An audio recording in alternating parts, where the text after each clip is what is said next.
Welcome to Shiny New Clients, the marketing podcast that helps you attract shiny new clients to your business.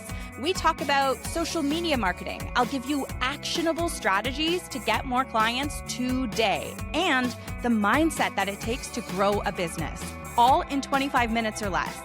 Whether you're an online business owner or have an in-person service or even a course or membership, if you've got a service-based business, this is the show you need to fill your calendar. I'm Jenna Harding, your new marketing coach, and this is Shiny New Clients. When I was in my early 20s, I was invited to do a keynote at this really fancy private school near the town I grew up at. At the time, I had a barely known Canadian TV show on the air. And so I was invited to come speak to that as this, person who went out there and did the thing and made it happen. I had no idea what to talk about. It was really like, oh, they're going to give me money and also a mug that I still have. Really great mug, high quality mug. They're going to give me money and I get all of this prestige of being a keynote speaker. Yes, I will do it. But I had no idea what to say. And so I got myself a speaking coach and we put a piece together. The only part I remember of it now was announcing with my full chest that I had never pooed in the woods before.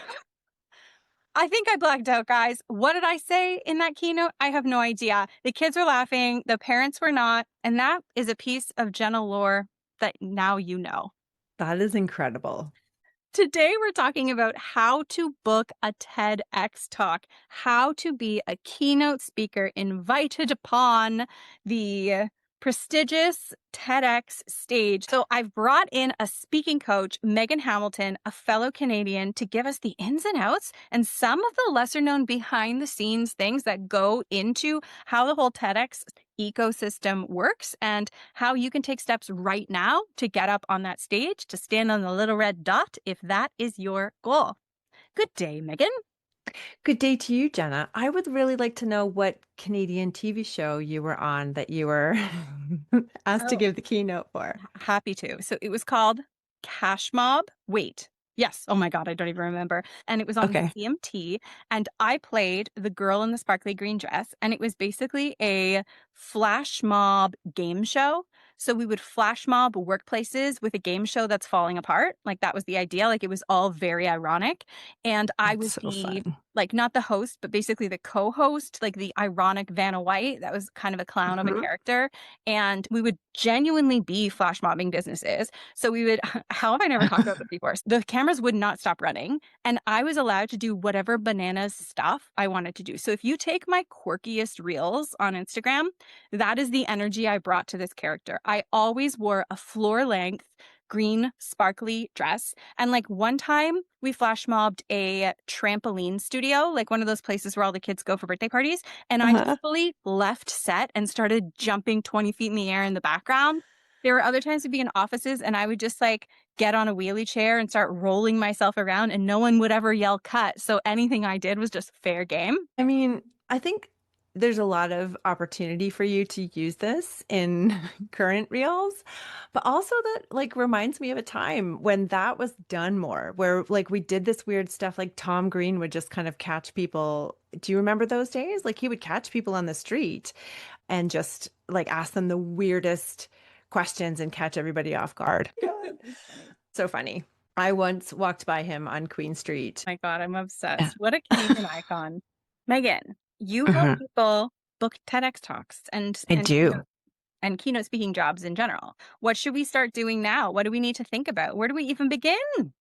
One of the things that I think is really important to know ahead of time about doing a TEDx is that they're often talked about as, a really great visibility step for business owners, a really great way to get your thought leadership out there. And all of that is true. So I've been the speaker advisor at the TEDx Queens U since 2020. So I've seen tons of them and then I've coached TEDx Talks around the world. The thing is, if you're coming at it from the idea of growing your business, it's just that's not the right energy to bring to this situation. TED's big thing is ideas worth spreading. So you want to be coming to it passionate about an idea. your version of whatever this thing is the thing that's going to be getting you on that stage. So your passion, your brilliant take on this particular idea is what a TEDx programmer is going to see and say, yes, I want that person. Because they have to program, anywhere from 8 to upwards of 10 or 11 talks in any given conference. They're going to want to have variety. They're going to want to have passion. They're going to want to have people who are really good at speaking. And they're also going to have programmed some of the people already. So they're going to choose people before there's even the audition process. You know what's interesting is some of that is similar to Instagram. Like when people show up and they make Totally. content, but the secret mission is to sell, that's not the type of content that's typically going to go viral and take off because it's too self-serving. You need to think about the audience first and then the sale comes later. Yeah. You want to have the energy of leaving that stage hoping that all of the people in that room take your call to action, have a transformation, and go and essentially change the world. That's the kind of energy they want people to bring to a TEDx stage. So would you say the very first thing is kind of deciding or figuring out what your passionate, different idea worth spreading is? Yes.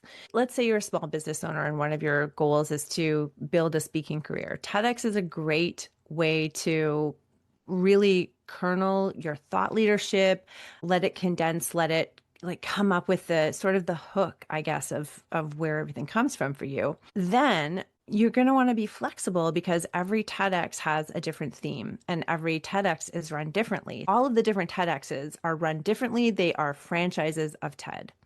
There are a ton of rules that you have to adhere to. There's a ton of different protocols in place. I was just talking to somebody else about this earlier. One of the things that sometimes the speakers can get frustrated with is you have to keep submitting your drafts. And every time you amend your draft, you have to submit a new one. And when you have your final draft, it has to stay final. And people get frustrated by that because they're like, well, I came up with a new idea or whatever. However, it is the TEDx organization, that particular franchise's job to make sure that your talk adheres to the TED rules so that it'll get posted to the TEDx YouTube, which is where you want it to go and which is where it can start to accumulate views and you can get a much bigger audience than you might otherwise have access to.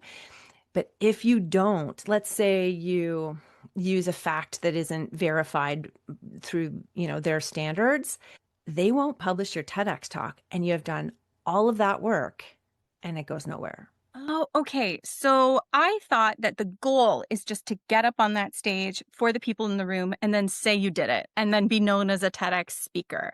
But you're saying that a huge part of your strategy here is to make it onto the TED YouTube. Yes. And you will make it onto the TEDx YouTube as long as you keep strict adherence to their rules and listen to the folks who are organizing who tell you like you can't do this. Is like the viral social media reach, then sending people over to your website to see more of you. Like that's where the real bang for your buck is coming. That, and so I have a strategy for how to leverage a TEDx talk to make even more opportunities for yourself. So the work on that actually starts well before you've even finalized your script.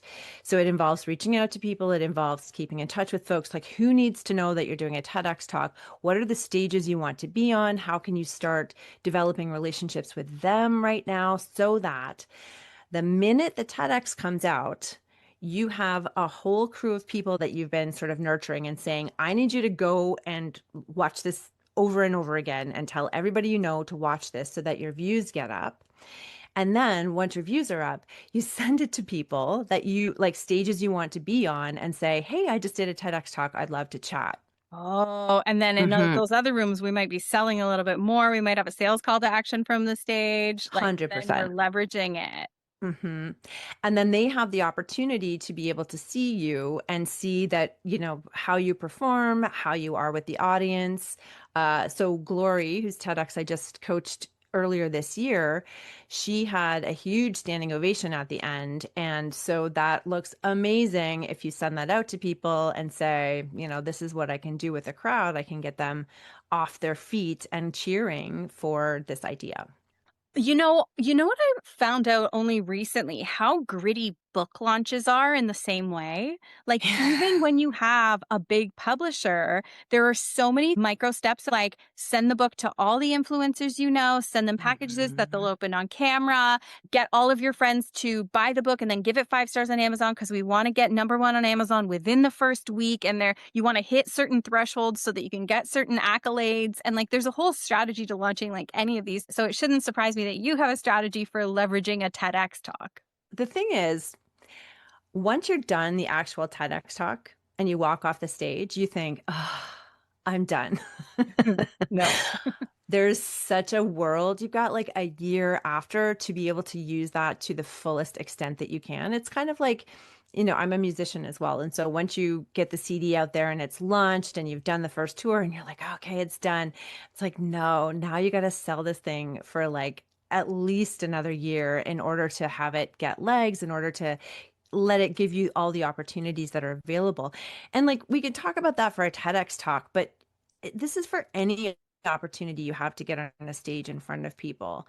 As much as you can, always try to make sure you've got at least a somewhat quality video of your presentation, whether you ask a friend to record it on an iPhone or you ask them to make sure that there's somebody quality recording it for you. You can add that to your reel. You can send people to it. A lot of times, if you're applying for a speaking gig, people want to know that you're able to get on a stage and command a room. And so you've got to have different things for them to look at so that they can know and say, okay, this person knows what they're doing. You could have such an incredible idea, but if you struggle with being in front of an audience, that's an impression that you can't really erase.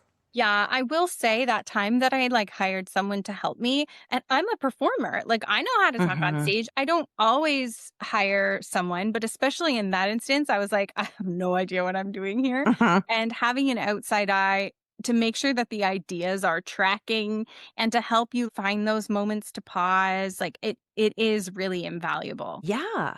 And so back to the TEDx's, a lot of them will have a coach or somebody that they have designated as the person who's kind of wrangling the speakers, who's making sure the scripts are on time, etc. However, they don't often have public speaking training or they don't know how to coach somebody.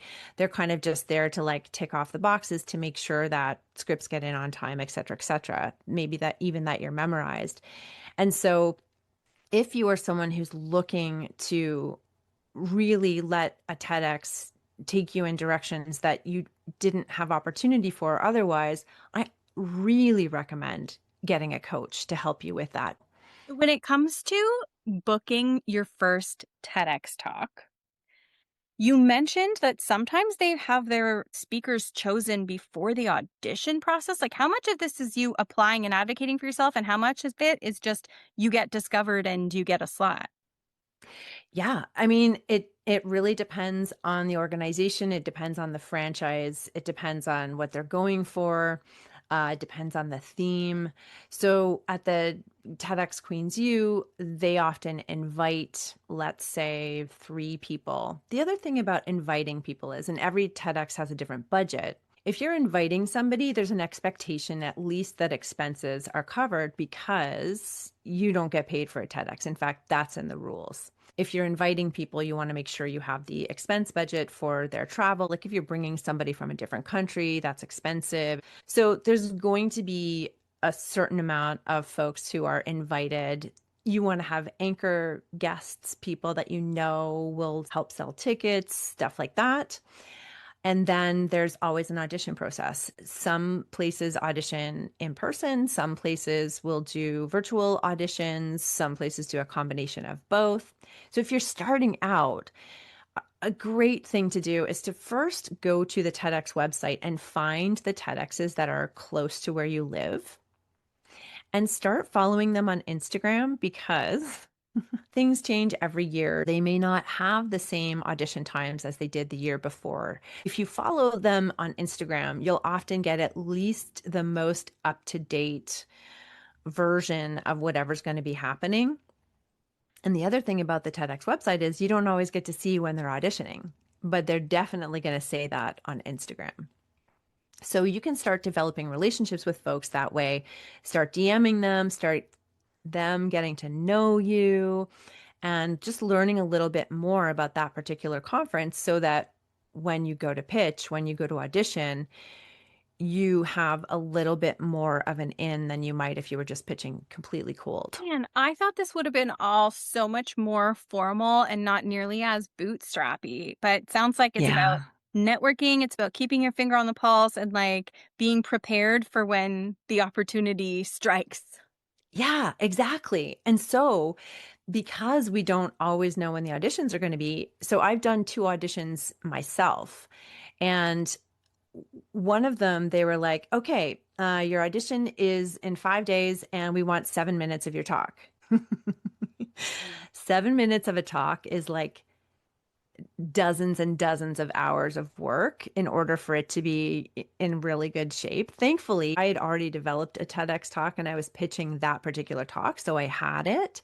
But a lot of folks would have just been like, I don't have anything ready. Yeah, and then you Hmm. practice it and it's 7 minutes, but you get up there and you talk so fast it's five, and then you just stare at them for 2 minutes. Yeah.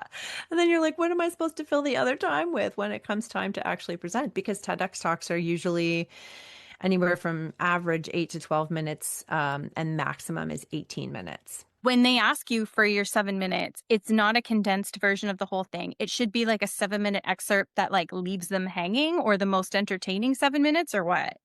Well, again, it will change. Some places don't even have you audition. They just interview you and talk about your ideas. In this particular case, they wanted the 7 minutes. So it was just like a portion of it. And I was like, great, I actually have the whole script. I'm going to send that to you in case you're interested in looking at it. And here is the 7 minutes of this particular talk. The conferences have themes. Is Yeah. that something that they announce annually, and you just need to find the conferences that kind of match this idea that you already had for the thing you wanted to talk about? Sometimes they do auditions and they haven't even decided on the theme. So you're just going in with your idea and they will program it based on whether or not they see it to fit. If you're a business owner or an author and they suspect you actually are just trying to look for a stage to get on to like grow your initiative instead of just entertain the audience, are they going to hold that against you, do you think? Yes. Okay. Yeah. And Pretty so high we, and they have rules around this too. So if you're a business owner, if it makes sense within the talk, you can reference your business, but you can't sell from the stage, for example. If they catch wind of that, they will fix your speech ahead of time so that, it will actually get put on the TEDx site. Because same with your book. You can kind of reference your book, but it can't be about your book because it can be about what the ideas are in your book, but all of your slides, like you can't keep posting your book because then they'll just see it as a way of trying to promote yourself. And again, they want to promote the ideas, not you and like you making sales. I like telling people to dream big, but if your goal right now is to do a TED Talk and you're not yet famous, you would say aim for TEDx for now? Definitely. Mhm. Yes. You can always try. I think trying is psychologically such a really important thing to do. Like go as big as you possibly can. But I would say that starting with a TEDx, because here's the other thing. If your TEDx is really good, and this has happened to a couple of my clients, the TED main website will publish it from their main one. I'm getting goosebumps just thinking about it. You get even more eyes on you. And then if it goes off, you have a greater chance of getting an actual TED Talk. So you're a business owner, you want to book a TEDx Talk, you've got a goal to be on this stage, and you're going to start thinking about what your big ideas would be and Mhm. what you could talk about and what you're actually going to be like tingling talking about, because that passion is a big part of what they're looking for. What's one other action step people can start and do right now? finding the TEDx's close to you that and start to build relationships with them, as well as just starting to build out your talk. And if you have 5 incredible ideas, start building out point form notes from that, start brainstorming. And then if you have 5, for example, then you'll have an even better chance of making at least one of them fit into whatever the themes are. The other thing that I think is so important to do, watch TEDx talks and remember what you loved about certain ones and what you didn't love about other ones.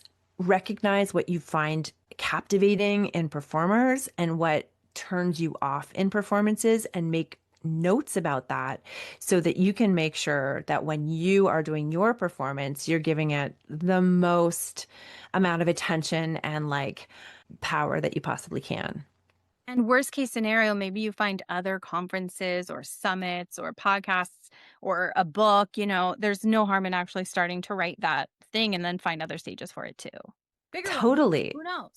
Yeah. Well, I have a business program, and the part of what we do is like we make a TEDx talk. Even if you're never going to perform it, you're going to be able to take that and put it into so many other different places, like even networking, getting up in front of folks. Say we've got a business owner out there and they're looking for a speaking coach. They're getting up in front of colleagues. They're getting themselves up onto stages and they want someone to support them. Where can we find you, Megan? Well, social media wise, I'm most active on Instagram. So that's at ImpactWitch, IMPACT Witch. And then my website is impactwitch.com. And if you go to the work with me section, you can see all the different ways that we could work together. Beautiful. Before I say goodbye to you, Megan is also a Magic Marketing Machine alumni. Do you have anything you think that a person that wants to grow on Instagram, get clients from their content, should know about the program? Magic Marketing Machine, well, Jenna knows this because I am the most effusive person in the room whenever we're talking about the program, because I love it. It's such a great program. But in terms of, thinking about TEDx and Magic Marketing Machine, what it helps you do is think of those things like a hook or like something that's captivating or something that's going to keep people's attention, because it all ends up being the same kind of stuff, just in different formats. But Magic Marketing Machine is such a great way to, and I've taken Jenna's other program as well, Booked Out Offers. It's such a great way to really dive into who you are and like how you show up, which is what is going to be driving people to your business anyways. Jenna has called me out a few times being like, this is too many things. Let's just like condense it. And I'm like, oh, but I want to talk about all the things. She's like, that's not going to work. So Magic Marketing Machine is like, you'll go there thinking it's for Instagram, and then you're going to realize how much of that work extends into so many other different places that you market your business. Yeah, I absolutely agree. And that's its sneaky MO. Yes. Yeah. Megan, thank you so much for your kind words. And thank you for being here today and sharing all that inside scoop with us. Thank you for having me. I love talking about this.